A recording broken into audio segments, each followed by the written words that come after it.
Okay, let us begin our discussion with partial discharges.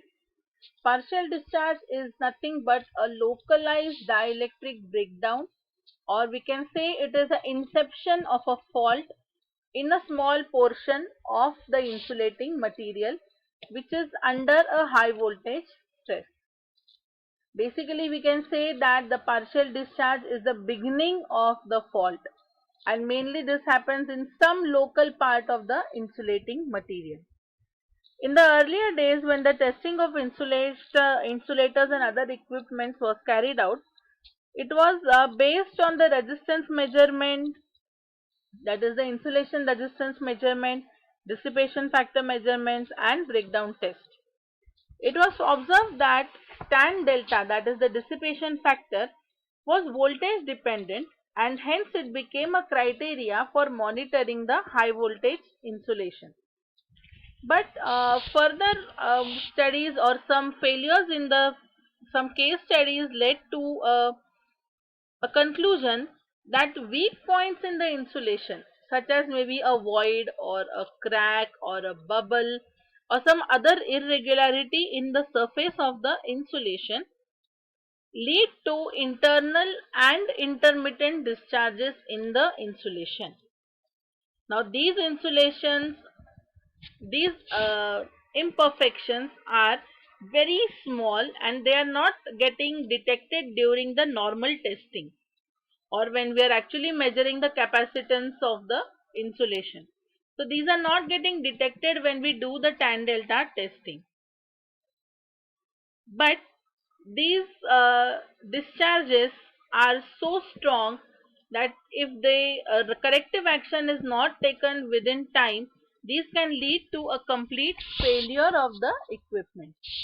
So one has to be very careful regarding the partial discharges, and we have to continuously keep on monitoring these partial discharges in the system. Okay.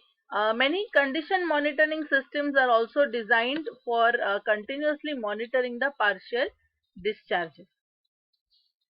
Now, in sites of partial discharges which can be located inside the equipment like a power cable or a transformer, it gives very valuable information to the insulation engineer about the regions which are experiencing a greater stress, and whether there are any imperfections in the manufacturing of the insulator. Now, based on these information, the designer can improve his design or make the necessary changes in the equipment. Now, the electrical insulation with imperfections or voids leading to a partial discharge can be represented in a circuit as shown in the figure. As you can see here, this is the whole body, this is the conductor, this is the conductor on the two parts of the insulator, and CB is representing the insulating the capacitance of the insulator, and you can see here this is a void here. Now the scene will be the dielectric strength of this void will be different and the dielectric strength of the remaining insulation will be different. Hence, capacitance offered by the insulation is different and capacitance offered by this particular void will be different. So the capacitance of this void is represented by Cy and the remaining capacitance of the insulating material is Cb. Now it is very clear from the figure that this is a localized problem. That whether if there is a void here, it won't affect the insulation here if a corrective action is taken well within time. So now consider a capacitor with a void inside like Cy. Okay, you can see here Cy. The capacitance of the void is represented in series with the other capacitances of the insulating material. Okay, the remaining void free is represented by Cb. Now when the voltage across the capacitor increases, a critical value is reached across the capacitor Cy and a discharge occurs through the capacitor. That is, it becomes short circuited and there will be a small discharge happening here.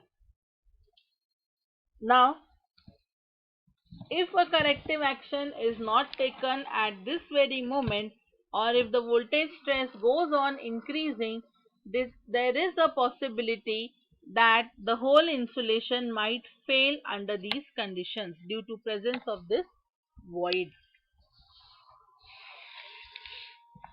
Then we can go ahead and we can see in short the reasons that are responsible for partial discharge.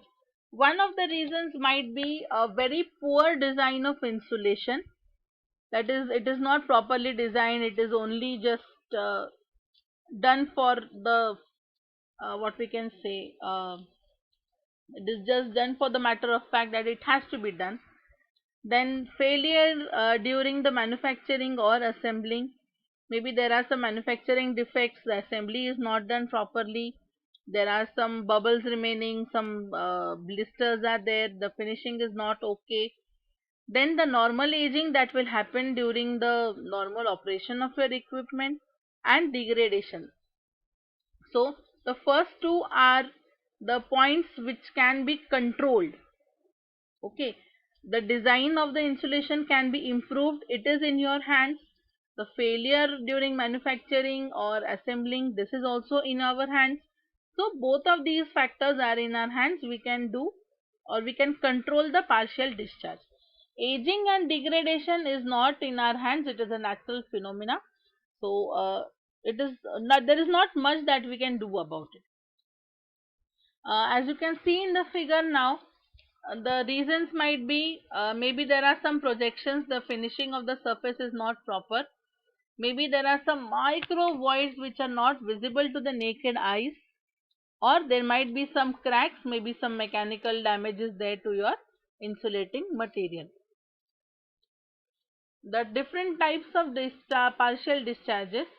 One is the corona or the gas discharge. This happens due to the non-uniform field, sharp edge of the electrodes, etc. Then the surface discharge, that is due to the not what we can say, that where the two dielectric materials are coming in touch contact with each other, maybe some discharges are happening at the surface, the interface of these two dielectric materials.